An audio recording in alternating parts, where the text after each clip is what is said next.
Are you happy with BJP? ఈరోజు తెలంగాణ రాష్ట్రంలో BJP ప్రభుత్వం ఏర్పడాల్సిన అవసరం బీజేపీ పార్టీ కంటే తెలంగాణ ప్రజలకు ఉంది. బూర నరసయ్య గౌడ్ గారు కాకపోయి ఉంటే అక్కడ వేరే వారిని కంటెస్ట్ చేస్తే వచ్చేవా? ఉట్టి బూర నరసయ్య గౌడ్ ఉంటే కూడా నడవ. ఆ రోజు మోడీ కావాలి.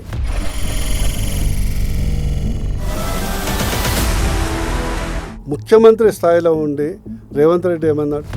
నన్ను ముస్లిం కూడా అనుకోవచ్చు. కాంగ్రెస్ అంటేనే ముస్లిం, ముస్లిం అంటేనే కాంగ్రెస్ అని అన్న పదం వాడిండు కదా. కాంగ్రెస్ హై తో ముసల్మాన్ హై, కాంగ్రెస్ హై తో ఆప్కి ఇజ్జత్ హై. దేశ్ బాద్ మే మజహబ్ పైలే అన్నాడు అనుకో, నాకు మండుతుంది. దేశం లేకుండా నువ్వు ఎక్కడ వచ్చినావు రా? 30,000 crores per annum comes to India for NGOs. 30,000 crores. ఈ చర్చి ఒక్కొక్క ఫాదరు 100,000 కోట్లు ఎక్కడి నుంచి వచ్చినాయి అనుకున్నా? యుద్ధం చేసడము డైరెక్ట్. యుద్ధం చేసే పరిస్థితి లేదు మనతో. సిజేపీ నడుస్తున్న 100% నేను చెప్తున్నా, సిజేపీ అనేది it's is a khichdi of all anti India, anti BJP forces, not only neat. ఆమె ప్రియాంక గాంధీ అంటే పూరా దేశ్ మే లీక్ హోతే రహే, ఏ బడా దేశ్ కా సమస్య అని పాత వీడియో వచ్చింది కదా. Hello friends, welcome to our podcast. నేను మీ మనోజ్. తెలంగాణ రాష్ట్రంలో ఎలాగైనా సరే ప్రభుత్వాన్ని తీసుకురావడం లక్ష్యంగా ఉంది BJP party. So BRS party గత 10 ఏళ్ల పార్టీగా పరిపాలించింది. ప్రస్తుతం కాంగ్రెస్ పార్టీ అధికారంలో ఉంది. రేపు ఎలాగైనా మాకు అవకాశం వస్తుంది అనే రకంగా ఉవ్విళ్ళూరుతోంది. వాస్తవానికి 2023లోనే వాళ్ళ ప్రభుత్వంలోకి వస్తున్నామన్న రకంగా ధీమా వ్యక్తం చేసింది. బీసీ ముఖ్యమంత్రి అంటూ కూడా అనౌన్స్ చేసింది. కానీ అనుకోని సంఘటనలతో కొంత మార్పు చేర్పులు, మరి లోపల పార్టీ పరంగా చూసినా బయట చూసినా కూడా మరి అంతటి స్థాయిలో అటెన్షన్ డ్రాగ్ చేయలేకపోయినా కంపారిటివ్లీ 2018లో సింగిల్ డిజిట్తో, అంటే కేవలం ఒకే ఒక్క ఎమ్మెల్యే ఉన్నటువంటి బీజేపీ 8 మంది ఎమ్మెల్యేని గెలిచింది. ఆ తర్వాత ఎంపీ ఎలక్షన్స్లో కూడా ఒక వ్యూహాత్మకమైనటువంటి ఎజెండాతో ముందుకెళ్ళి తెలంగాణలో కంప్లీట్గా బీఆర్ఎస్ పార్టీని స్వీప్ చేసి బీజేపీ 8 స్థానాలు దక్కించుకుంది. సో రేపటి రాబోయే రోజుల్లో బీజేపీ వ్యూహం ఏంటి, బీజేపీ ఎటువంటి ఎజెండాతో ముందుకెళ్తోంది, అట్ ది సేమ్ టైం ఆయన ఎటువంటి ఎజెండాతో ముందుకెళ్ళబోతున్నారు, మరోసారి పార్లమెంట్ ఎన్నికల్లో తన సత్తా ఏ విధంగా చాటబోతున్నారు. నాతో పాటు రోజు ఉంది నాట్ ఏ సింగిల్ పర్సన్, ఒక్కరే కాదు, he's a doctor, he's a ex MP and ఒక మంచి మోటివేషనల్ స్పీకర్ అని చెప్పొచ్చు. పార్టీ పరంగా చూసినా చాలా వరకు ఒక విద్యార్థి సంఘాలకు సంబంధించిన విషయంలో కానీ, అప్పుడు డాక్టర్స్ ఉద్యమంలో కానీ అనేక రకాలుగా. నాతో పాటు ఉన్నారు BJP vice president, ex MP doctor Bura Narasaiah Goud garu. Sir నమస్తే. నమస్తే Manoj. How are you sir? Absolutely fine. How are you? So good sir. How is your travelling with BJP? నాకు తెలిసి మీరు మునుగోడు ఎలక్షన్స్ టైంలోనే కొంత అటు ఇటుగా అయ్యారు. ఆ సమయంలోనే కొంత జాయినింగ్ జరిగింది. సో ఆ తర్వాత బీజేపీతో జర్నీ ఎలా సాగుతుంది? Are you happy with BJP? BJP is definitely ఒక పొలిటికల్ పార్టీ. ఎవరైతే దేశ భవిష్యత్తు, రాష్ట్ర భవిష్యత్తు, ప్రజల భవిష్యత్తే లక్ష్యంగా ఉంటుందో వాళ్ళందరికీ BJP is the best platform ఉన్న ప్లాట్ఫామ్లో. అందుకంటే మంచి ప్లాట్ఫామ్ దొరకదు, అందులో సందేహం ఉండాల్సిన అవసరం లేదు. సెకండ్ ఏంటంటే మన రాష్ట్రానికి వచ్చే వరకు దేశంలో ఎట్లా బీజేపీ ఉంది. తెలంగాణలో ఒక్క సీట్ వచ్చినప్పుడు కూడా బీజేపీ వచ్చింది. అందుకొరకు ఈరోజు తెలంగాణ రాష్ట్రంలో బీజేపీ ప్రభుత్వం ఏర్పడాల్సిన అవసరం బీజేపీ పార్టీ కంటే తెలంగాణ ప్రజలకు ఉంది. ఎందుకంటే ఈరోజు దాదాపు 22 రాష్ట్రాల్లో బీజేపీ ప్రభుత్వాలు నడుస్తున్నాయి, ఇండివిజువల్ కానీ విత్ అలయన్స్ కానీ. ఒక్క రాష్ట్రం రావటం పోవటం వల్ల బీజేపీకి పెద్ద నష్టం, లాభం ఏం లేదు. బట్ డెఫినెట్లీ ఈ ఒక బీజేపీ ప్రభుత్వం ఇక్కడ ఏర్పాటు అవుతాయి, ఒక్కసారి అవుతాయి. ప్రజలు ఆ డిఫరెన్స్, అంటే ఆ క్వాంటమ్ డిఫరెన్స్, గుణాత్మక మార్పు పరిపాలనలో అనేది కళ్ళారా చూస్తారు. అదే నా తపన.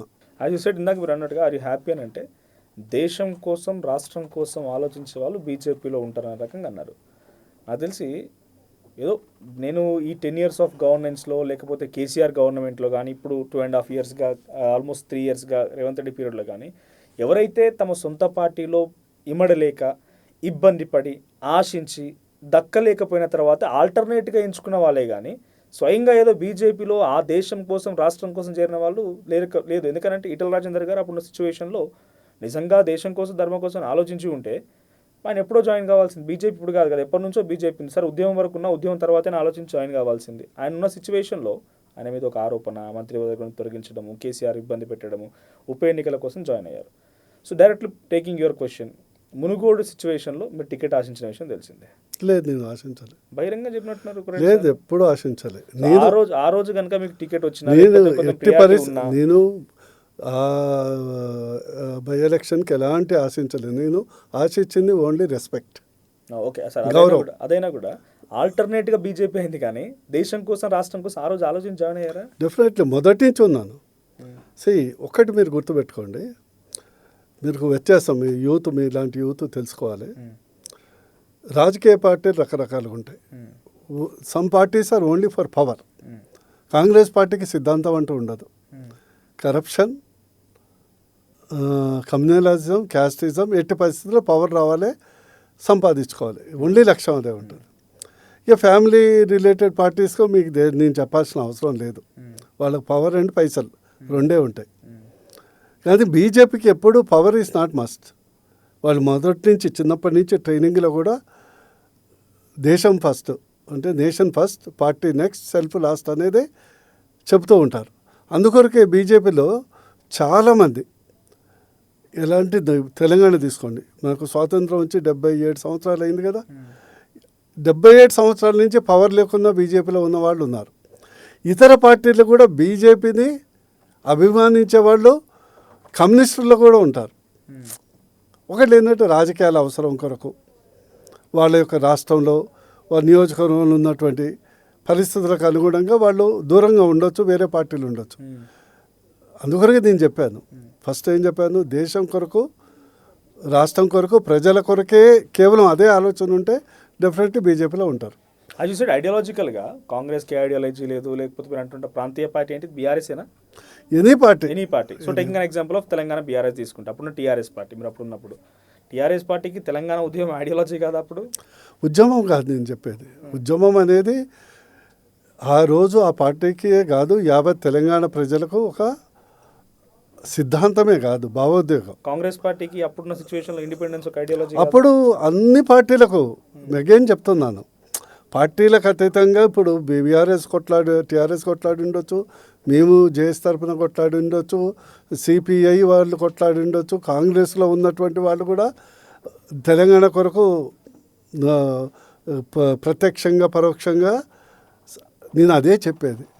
పార్టీలు వేరువేరైనా కూడా తెలంగాణ కొరకు ఒక భావోద్వేగంతో ఒక అందరూ కలవటం జరిగిందో, అదే నేను చెప్పేది ఏంటంటే బీజేపీలో లేని వాళ్ళు కూడా ఈరోజు దేశానికి వస్తే, ఎందుకు దేశం అనగానే మోడీ అని అంటారు, దేశం అనగానే బీజేపీ. ఓకే, స్థానికంగా ఓకే, వేరే వేరే పార్టీలు వేరే వేరే ఆలోచించడం మన ఎగ్జాంపులే కదా. మన ఎలక్షన్స్ 2023 4 monthsలోనే మొత్తము 14% ఓట్ బ్యాంక్ 35% అయింది. అదే ప్రజలు, అదే ఓటర్లు, అదే మొఖాలు. అప్పుడు పర్సంటేజ్ పడడానికి కారణం బీజేపీయా, బూర నరసయ్య గౌడ? అదే బీజేపీ, మోడీ అండ్ బూర నరసయ్య గౌడ్ గారు కాకపోయి ఉంటే అక్కడ వేరే వారిని కంటెస్ట్ నేను చెప్పేది మనస్ఫూర్తిగా నేను చెప్తున్నాను. ఉట్టి బూర నరసయ్య గౌడ్ ఉంటే కూడా నడవ. ఆ రోజు మోడీ కావాలి దేశంలో, ఇక్కడ ఎవరైనా పర్వాలేదు, ఆ స్థితిగానే మోడీ కావాలని దానికి అనుగుణంగా మంచి అభ్యర్థి ఉన్నారు అనుకో, 8 గెలిచారు, మిగతా 8 కూడా దాదాపు 4 దరిదాపులకు రావటం జరిగింది. ఎంత వ్యత్యాసం వచ్చింది? నా క్వశ్చన్కి ఆన్సర్, ఆ రోజు ఆ సమయంలో అదే పార్లమెంటరీ నియోజకవర్గం నుంచి బూర నరసయ్య గౌడ్ గారు కాకుండా ఇంకెవరికైనా టికెట్ వస్తే ఆ స్థాయి ఓట్లు వచ్చేవా? డెఫినెట్లీ పర్సనాలిటీతో బట్టి పార్టీ యొక్క మేనిఫెస్టో, పార్టీ యొక్క ఫేసు, స్పెషల్లీ పార్టీ ఏదైతే లోక్సభ ఎలక్షన్స్ వచ్చే వరకు మోడీ గారి ఫేసు చాలా పనిచేస్తుంది. ఎందుకంటే కామన్ మ్యాన్ కూడా దేశంలో మోడీ ఉండాలి అనే ఒక ఫీలింగ్ అంటే ఉంటుంది. దానికి తోడు ఇప్పుడు మనము దాల్ తడకా చేస్తాము, దాల్ ఉండాలి, నూనె ఉండాలి, తడక ఉండాలి, అన్నీ కలిస్తేనే అది దాల్ తడక అవుతుంది. అట్లనే పార్టీ ఒక సీట్ గెలవాలంటే పార్టీ ఉంటుంది, అభ్యర్థి ఉంటుంది, పోల్ మేనేజ్మెంట్ ఉంటుంది, క్యారెక్టర్ ఉంటుంది, క్యాష్ ఉంటుంది, అన్ని రకాలు ఉంటాయి కదా. అందుకొరకు ఏదో మన తమిళనాడులాగా ఒక సునామీ వచ్చి రావటం అది వేరు, అదే అరుదుగా వస్తుంటుంది అప్పుడప్పుడు. గతంలో ఎన్టీఆర్ టైంలో వచ్చినట్లు. అది అరుదు. కానీ ఇది ఏంటంటే సిద్ధాంత బలము, పార్టీ మేనిఫెస్టో, అభ్యర్థి, ఈ మూడు కలిస్తేనే గెలుపుకు సాధ్యమవుతుంది. దీంట్లో ఏది మైనస్ అయినా, ఇప్పుడు బీఆర్ఎస్ ఎందుకు ఓడిపోయింది? సిద్ధాంతం కోల్పోయింది. అభ్యర్థులు నానా రాక్షసుల్లాగా నియోజకవర్గాల్ని ఏడిపించుకొని తిన్నారు. అయినా కూడా వాళ్ళకే ఇచ్చారు. పూర్తి ఎంకరించాను, బట్ కొన్ని ఫ్యాక్టర్స్ ఉంటే ఉండొచ్చు. ఉన్నది, అయినా కూడా వాళ్ళకే ఇచ్చారు. సో ప్రజలు సరైన జవాబు చెప్పారు కదా. అందుకొరకు ఏంటంటే రాజకీయాల్లో అనేక రకాలుగా ఉంటాయి. మనము సుప్రీం అనుకోవటానికి లేదు. By profession your doctor sir. Yes. ఉద్యమ సమయంలో కూడా డాక్టర్స్ అసోసియేషన్ నుంచి మీరు రంగంలోకి దిగి ఆ తర్వాత ఎంత అగ్రెసివ్గా ఉద్యమాల్లో పాల్గొన్నారు. ప్రొఫెషన్లో కూడా అంటే ఆ డాక్టర్ వృత్తిని ఉద్యమాల వైపుకి ఎలా తీసుకొచ్చారో కూడా చూసినాం. ఆ తర్వాత ఎంపీగా ఉన్నప్పుడు సెక్యులర్గా ఉండేది, ఒక వాయిస్గా మీరు పార్లమెంట్లో గొంతు వినిపించేది. After then you have join BJP. ఎప్పుడైతే బీజేపీలో జాయిన్ అయ్యారో పూర్ణనరసింహ గౌడ్ ఇంకా సెక్యులర్గానే ఉన్నారు. ఎందుకంటే బేసిక్గా బీజేపీ మీద ప్రధానమైనటువంటి ఆరోపణ ఒకటి ఏంటి, ఎక్కడ విన్న దగ్గర కూడా కానీ వాళ్ళు సెక్యులర్గా ఉండరు, వాళ్ళకు ఎజెండా ఉంటుంది, వాళ్ళకి ఐడియాలజీ ఉంటుంది అని అంటున్నారు. సో నరసయ్య గౌడ్ గారు ఇంకా సెక్యులర్గా ఉన్నారు, ఒక ఐడియాలజీ పరంగా. అదే కదా నిజంగా చెప్పాలంటే నిజమైనటువంటి సెక్యులర్ పార్టీ అనేది బీజేపీ మాత్రమే. మిగతా అన్నీ only appeasement, pseudo secularist. Why I'm telling this, ఈరోజు ఫర్ ఎగ్జాంపుల్ తీసుకోండి, టేక్ ఎనీ ఎగ్జాంపుల్, ఓటు ఇవన్నీ పక్కకు పెట్టండి. ఎనీ స్కీమ్, రైస్ స్కీమ్ కానీ, ప్రధానమంత్రి ఆవాస యోజన కానీ, ఈ కరెంటు సమస్య కానీ, రోడ్లు కానీ, మిగతా ముద్రా లోన్స్ కానీ, స్టాండప్ కానీ, లేకుంటే స్టార్టప్ ఇండియా కానీ, దేంట్లో అయినా కూడా just show me one example, including నేను ఇన్ఛార్జ్ ఉన్న విశ్వకర్మ యోజనలో సహా దేశంలో ఒక్క ఎగ్జాంపుల్ పలానా మతస్థుడు ఉన్నారు కాబట్టి ఈ స్కీము మనం ఇవ్వట్లేదు. అంటే BJP not secular in maybe పథకాల ఇంప్లిమెంటేషన్లో కానీ స్కీమ్స్లో కానీ, బట్ బై వర్డ్స్. సెకండ్ మేమేమంటాం, నేను టీఆర్ఎస్ కానీ ఒక భారతదేశ పౌరుడిగా ఫస్ట్ నేషన్, మతం అనేది వేరే ఉండొచ్చు. When you say that for me religious is first, definitely ఈ విల్ అపోజిట్. దేశాన్ని మించింది ఏం లేదు, అక్కడే తేడా వచ్చేది. మేరకు మేరా మజహబీ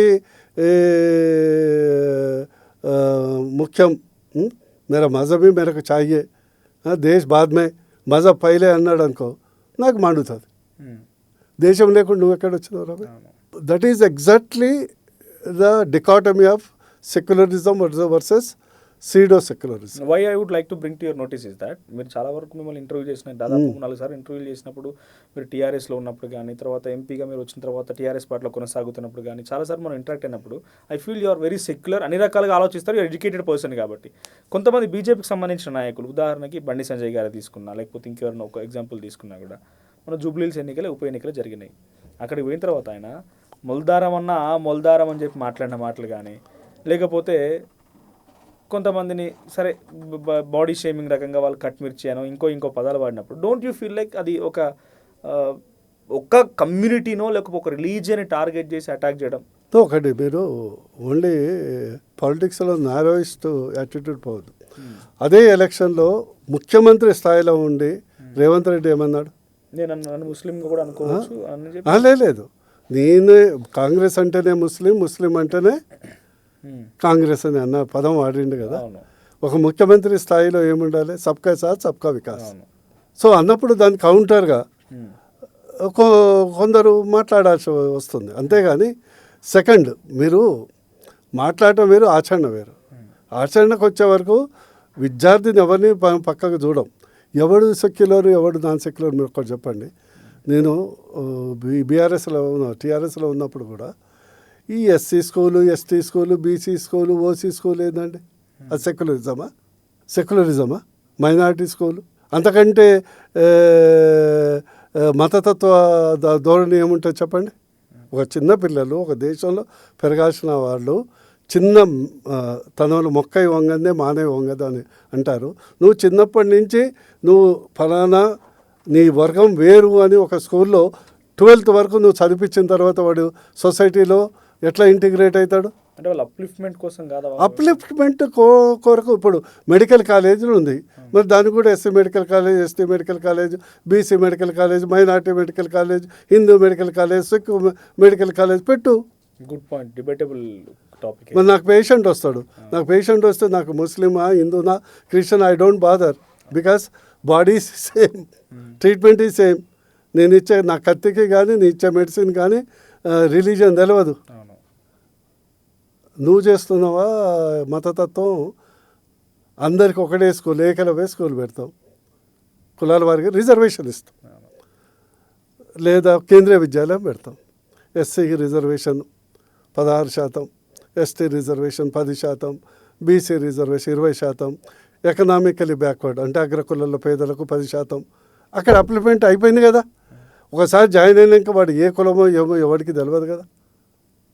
అది that is the most dangerous. నువ్వు మైనారిటీ కాలేజ్ ఏంటంటే what is this concept of minority college, majority college? BJP comes in rule ఇవన్నీ ఎరాడికేట్. డెఫినెట్లీ. అంటే బీజేపీకి నా దృష్టిలో అంటే యాజ్ అ పార్టీ నేను ఇప్పుడు చెప్పలేను, కానీ పార్టీ ఎజెండా వచ్చింది, ముందర పెడతాం. Let us have a we are all Indians. నేను హిందూ స్కూల్ అని పెడితే నీకు అబ్జెక్షన్ పెట్టుకోవాలి. సెకండ్, నేను ఎందుకు మీరు లాంటి వాళ్ళు యువకులు తెలవాలి. మేము ఎంబీబీఎస్ చదివాం 50 years బ్యాక్, డాక్టర్ చేసాం. అప్పుడు ఎవరు మా క్లాసులో ఏ మతస్థులు ఏ యొక్క వేషధారణలు వేసుకోలేదే. హిజాబులు లేవు, అప్పుడు బుర్కాలు లేవు. ఇప్పుడు చూడండి, స్కూలు పంపే పిల్లలకు కూడా బుర్కాలు వేసి పంపుతున్నారు. అంటే దాన్ని బట్టి ఏమవుతుంది, ఒక వర్గం నువ్వు దేశానికంటే నా యొక్క మతమే గొప్పది అనే ధోరణి. అంటే మనం మోడర్న్ అవుతున్నామా అంటే ఎవరి వాళ్ళు బిలీఫ్ కాదు అది. దట్ బిలీఫ్ ఉన్నంత వరకు ఇప్పుడు బొట్టు పెట్టుకోను అంత మాత్రం బొట్టు పెట్టుకున్న వాళ్ళ హిందూ కాదు, పెట్టుకున్న వాళ్ళ హిందూ కాకపోడు, అంతే కదా. That is but you are enforcing at home, at madrasa, at the maula. అంటే నువ్వు దేశాన్ని మేము చదువుకున్నప్పుడు లేరే అవి ఈ మధ్య కనిపిస్తున్నారు. నువ్వు ఇమీడియట్గా ఇప్పుడు యూనిఫామ్ ఎందుకు వేస్తావండి? పిల్లలకు యూనిఫామ్ ఎందుకు వేస్తారు? అందరూ సమానమనే కదా. నువ్వు ఒక్కొక్కడు ఒక్కొక్క ఏదో మైనర్ వేషధారణ అంటే అది వేరు.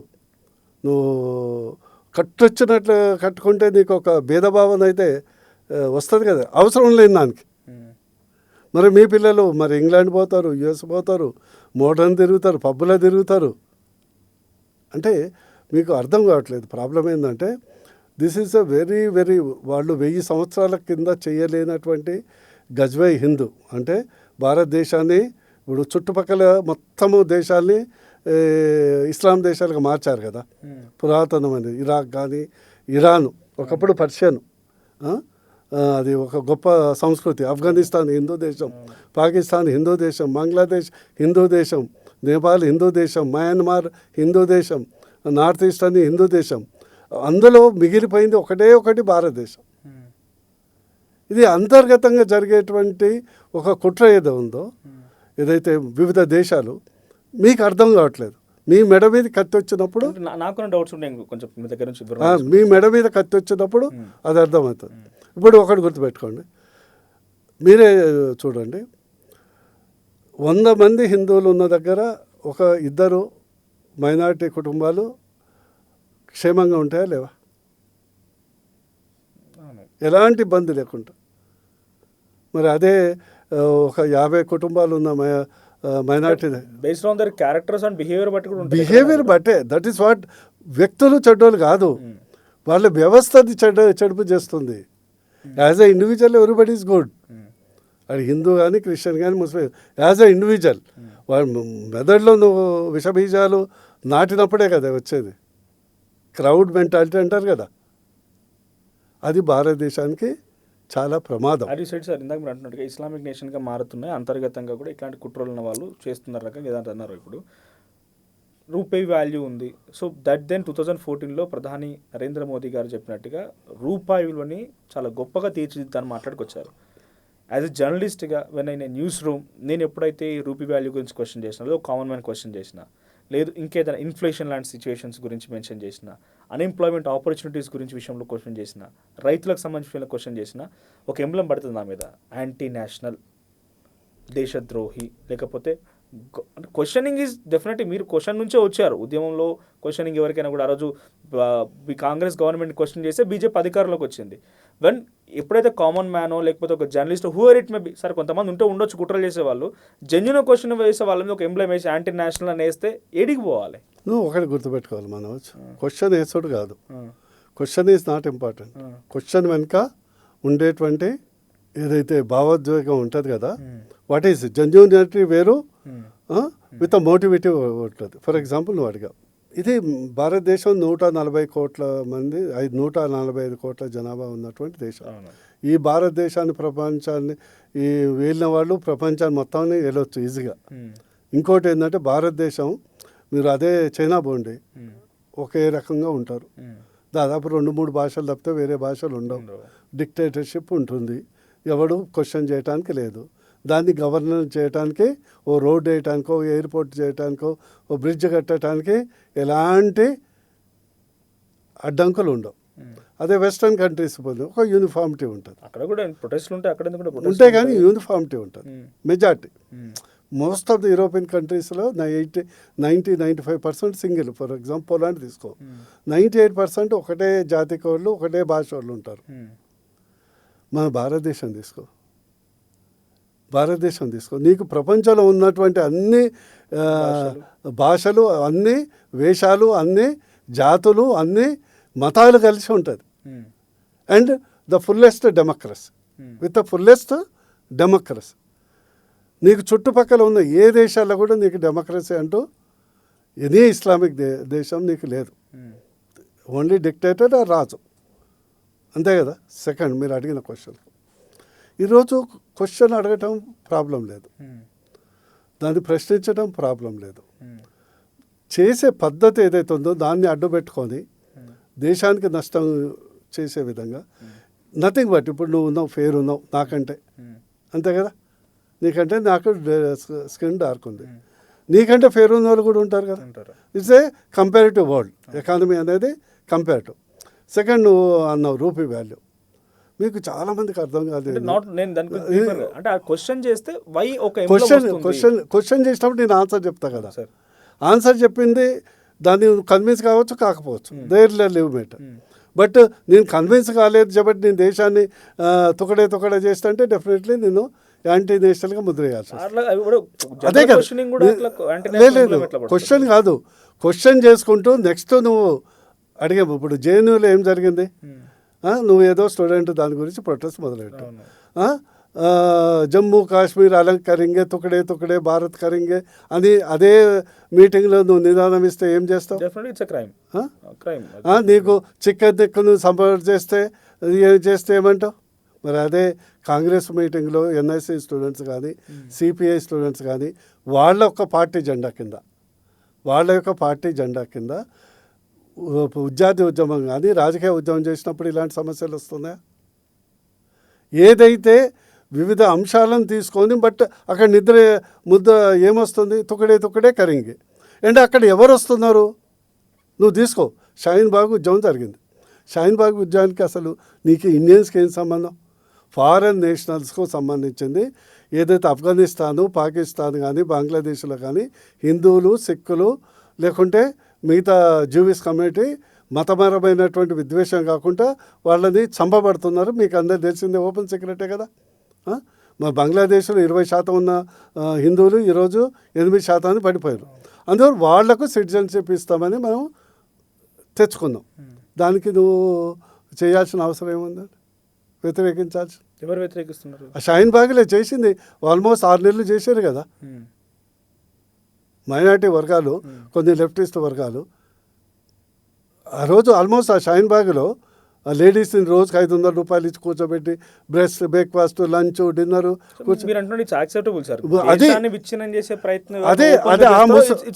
ఆ ముసుగులో విచ్ఛిన్నం చేయడానికి. నీకు ఎగ్జాంపుల్, ఈరోజు ఒక రాజకీయ పార్టీకి, బీజేపీ లాంటి అతిపెద్ద పార్టీకి ఒక మీటింగ్ పెట్టాలంటే నానా తిప్పలు పడాలి, అవునా కదా? మరి నీకు ఒక 6 నెలలు సస్టైన్ చేయడానికి వచ్చే ఆదాయం ఎక్కడి నుంచి వస్తుంది? రోజు ఫుడ్ ఎవడు పంపిస్తుండు? రోజు ప్రతి మనిషికి డబ్బులు ఎవడు పంపిస్తుండు? రోజు బత్తాలాగా. ఈరోజు మీకు తెలుసా, ఈరోజు ఈ పార్లమెంట్లో ఎందుకు గొడవ జరుగుతుంది? మీకు కనిపించేది నీట్ అని, కానీ ఇప్పుడు FCRA బిల్లు తెస్తున్నారు, ఫారెన్ కంట్రిబ్యూషన్ రిస్ట్రిక్షన్ ఏదో బిల్ అని, ఎగ్జాక్ట్లీ ఫుల్ ఫామ్. అదేంటంటే ఈరోజు ప్రతి సంవత్సరం మనకు 30,000 కోట్లు ఫారెన్ నిధులు మనకు వస్తున్నాయి. ఎవరికి వస్తున్నాయి? దాన్ని తీసుకో లైను. ఎవరికి వస్తున్నాయి? ఓపెన్ సొసైటీ ఫౌండేషన్ జార్జ్ సిరాస్ నుంచి వచ్చింది. దట్ ఫెలో ఫండెడ్ బంగ్లాదేశ్ ఉద్యమం, that fellow funded Nepal, that fellow funded Sri Lanka. మీకు డౌట్ కాదు, వీళ్ళందరిది ఏంటంటే భారతదేశము అంచెలంచెలుగా ఎదుగుతుంది. ఈరోజు మన కాళ్ళ మీద మనం నిలబడుతున్నాం, డిఫెన్స్లో నిలబడుతున్నాం. 1000 సంవత్సరాల క్రితం మనం ప్రపంచంలో 1/3 ఎకానమీ ఉండే, ఈరోజు మనం 3% పడిపోయినాం. ఇప్పుడు అంచెలంచెలుగా సరే గవర్నమెంట్ ఏదని నేను చెప్పను, ఎదుగుతున్నాం. ఈ దశగా వివిధ శక్తులు మీకు, ఎందుకంటే మేము డెప్త్లో పోతే తెలుస్తుంది. మేము ఈ డిఫెన్స్ ప్రొక్యూర్మెంట్ అప్పుడు ఆరోపణలు వస్తాయి. ఫండెడ్ అంటున్నారు, మీరు కూడా ఉద్యమాలు చేసిర్రు. ఆ రోజు తెలంగాణ ఉద్యమానికి ఎవరు ఫండ్ ఇచ్చారు? ఎవ్వరు ఫండ్ ఇవ్వలే. ఆ ప్రొటెస్ట్ జరుగుతూనే ఉంటాయి కదా, ఇట్స్ హంగర్ ప్రొటెస్ట్ కదా, ఒక ఆకలి పోరాటం కదా. ఆకలి పోరాటం కాదు, నీకు అదే కదా, మీకు అర్థం కావట్లేదు. స్పాన్సర్డ్ పోరాటం, స్పాన్సర్డ్ NGOs ఎందుకు తడపడాయిస్తున్నాయి? తెలంగాణ ఉద్యమంలో ఎవడన్నా మనకు పైసలు ఇచ్చిండా? నా పైసలు నేను పెట్టినా, మామూలోడు పెట్టుకున్నాడు. అక్కడ నీకు క్లారిటీ ఉండు, ఎవడు మాకు డబ్బులు ఇవ్వాలి. అందుకొరకు అది స్వచ్ఛందంగా ఒక కాజు కొరకు నిలబడ్డది. ఇప్పుడు సోనం వాంగ్చుక్ ఉన్నాడు, ఓ పెద్ద పేరు అది వచ్చింది. ఎక్కడి నుంచి వచ్చిండు? వేర్ ఈజ్ ఈ started NGO. NGO was funded by the open society foundation, hundreds of course. ఒక NGO ఫౌండేషన్ అమెరికన్ తెచ్చి ఆయన పెళ్లి చేసుకున్నాడు. చెప్తున్నా, అది చేపించేసి దాన్ని మెగసే, ఇవన్నీ ఇంటర్నేషనల్ ఒక దేశాన్ని ఇదే. మీకు మనోజు, మన దేశాన్ని మీకు కనిపించేది కేవలం యుద్ధం కాదు, కేవలం యుద్ధం కాదు, కల్చరల్లీ, ఎడ్యుకేషనల్లీ దేశాన్ని అస్థిరపరచడానికి అనేక దేశాలు కుట్రలు పండుతున్నాయి. ఏ దేశమైతే స్వతంత్రంగా ఉండి ఆత్మనిర్భర్తోని స్వతగా ఎదిగి వాళ్ళని ఢీకొనే పరిస్థితి వచ్చినప్పుడు ఇవన్నీ వస్తాయి.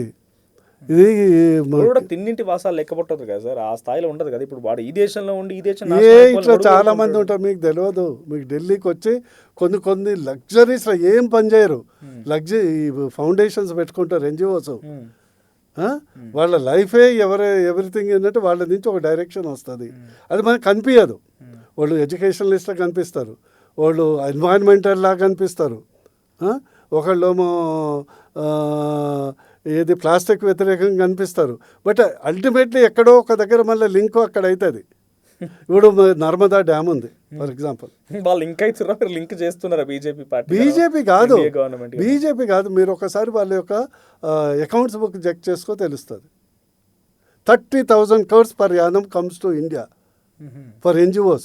30,000 crores. నువ్వు నెట్లో పోయి కొట్టు, నేను చెప్పట్లే. From open society, Rockefeller foundation, మత మార్పిడికి, ఇస్లామిక్, ఇట్లాంటి 5-6 సంస్థలు ఇస్లామిక్ దేశాల నుంచి. ఎక్కడి నుంచి వచ్చి ఈ చర్చి ఒక్కొక్క ఫాదరు 100,000 కోట్లు ఎక్కడి నుంచి వచ్చినాయి అనుకున్నావు? వాళ్ళు స్వతహా కష్టపడి కొంత అయ్యింది. 100% ఫారెన్ ఫండ్స్. ఇక్కడ ఎవడో మనోడు బెచ్చం కూడా వేస్తాడా? 2014 నుంచి అధికారంలో ఉన్నప్పుడు ఇలాంటి వస్తుంటే ఎప్పటికైనా ప్రమాదం గ్రహించి ఆ రోజు ఎందుకు స్టాప్? అప్పటి నుంచే కదా మొదలు పెట్టింది, అప్పటి నుంచే కదా విదేశాలు ఎవరైతే ఉన్నారో they have got a very long term agenda. ఒక దేశాన్ని కంప్లీట్గా మార్చాలంటే ఫస్ట్ మత మార్పిడి, కల్చరల్ మార్పిడి, అరాచకం, యుద్ధం చేసడము డైరెక్ట్. యుద్ధం చేసే పరిస్థితి లేదు మనతో యుద్ధం చేసి దిగిలే అంత పోయింది.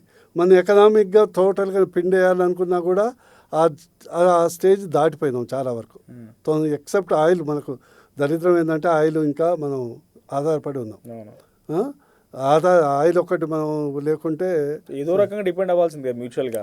ఉన్నా కూడా కొన్ని మౌలికం ఉంటాయి.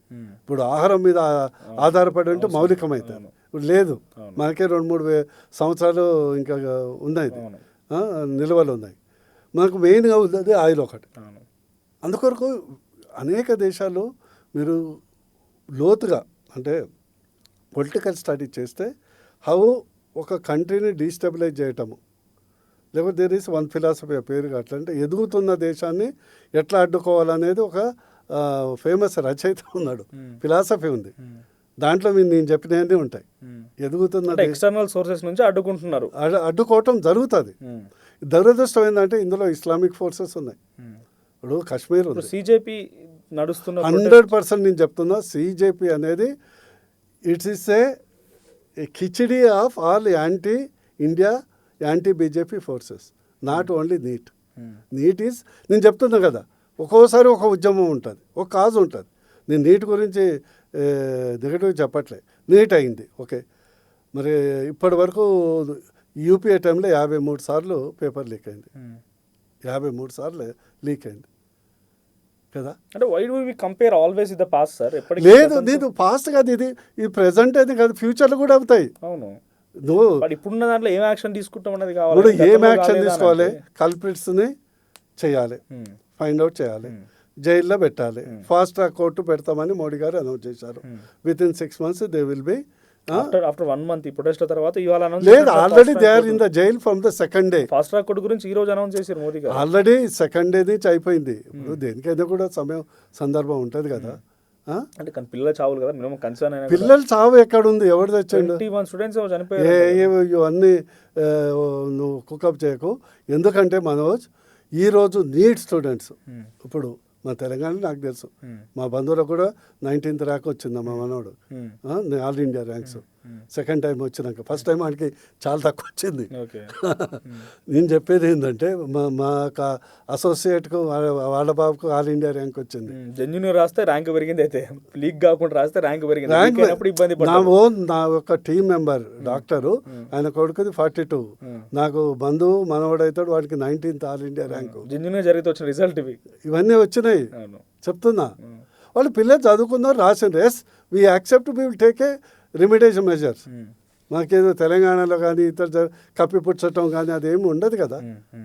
అందుకొరకు నేను చెప్పేది ఏంటంటే మీలాంటి యూత్ జర్నలిస్టులు కూడా రియాలిటీని అర్థం చేయాలి. అంటే again I'm telling it's not a rust leak అనేది ఫ్యూచర్లో కూడా ఎక్కడైనా జరగవచ్చు.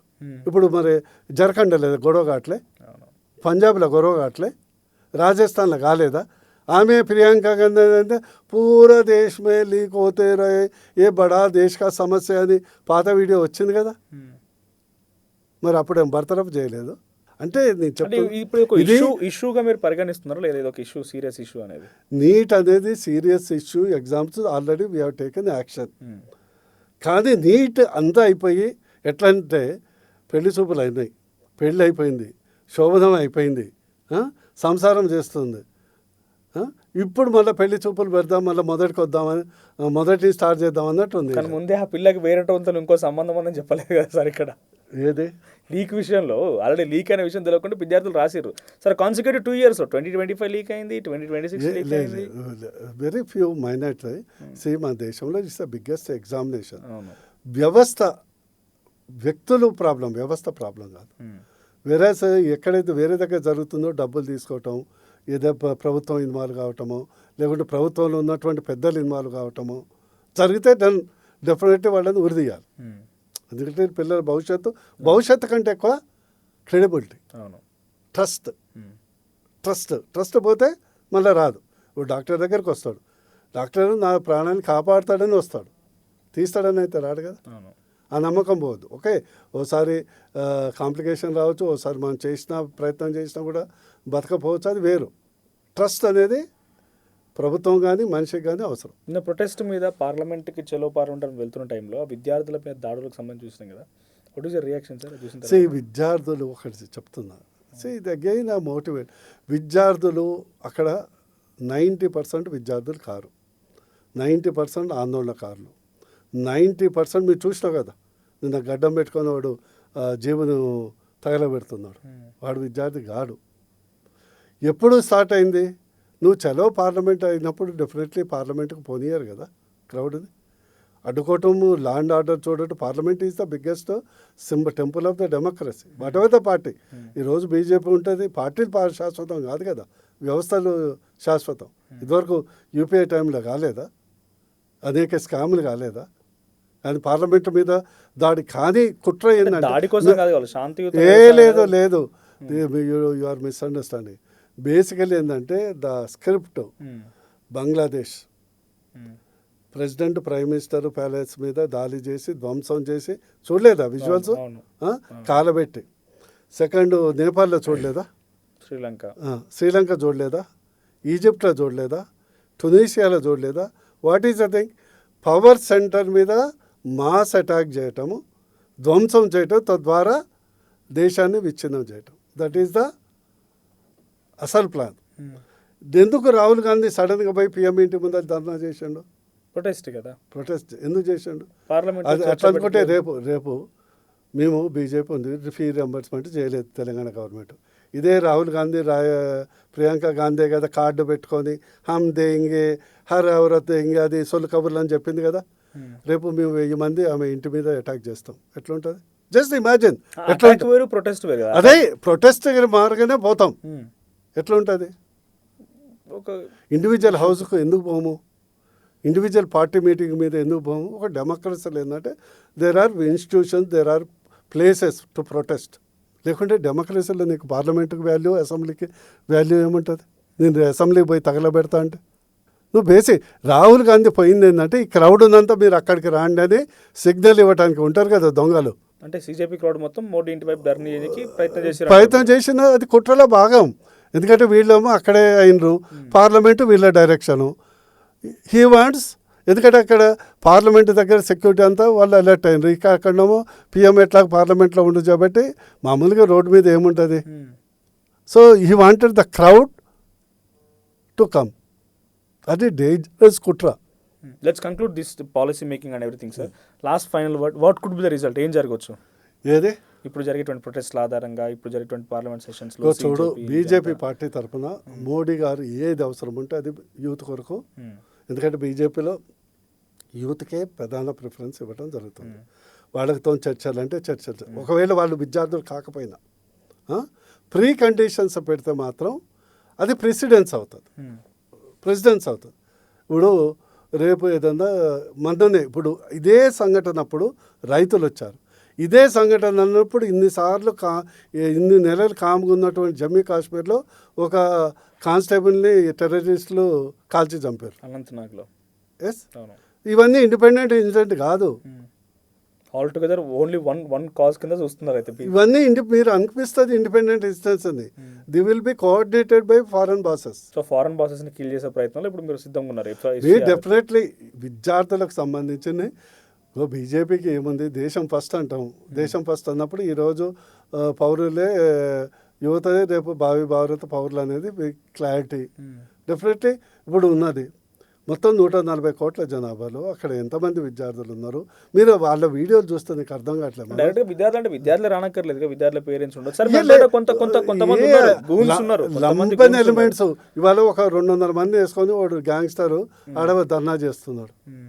కొంతమంది గూన్స్ ఉన్నారు. లేదు, అదే కదా, that is what spoils the true colour బయటకు వస్తుంది.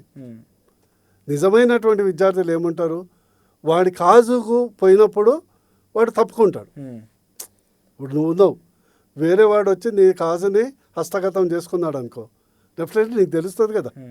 ఒక జెన్యూన్ కాజ్, ఒక నువ్వు ప్రొటెక్ట్ చేయాలి నీటి మీద అని పోయినప్పుడు వాడికి అరే ఇది కాదురా భయ్, దేశాన్ని ముక్కలు చేస్తాం, చికెన్కు చేస్తాం, కాశ్మీర్ని విడగొడతాం, మోడీని చంపుతాం, బీజేపీని చంపుతాం, ఆర్ఎస్ని చంపుతాం అనే నినాదాలు ఇచ్చినప్పుడు ఏమర్థమవుతుంది?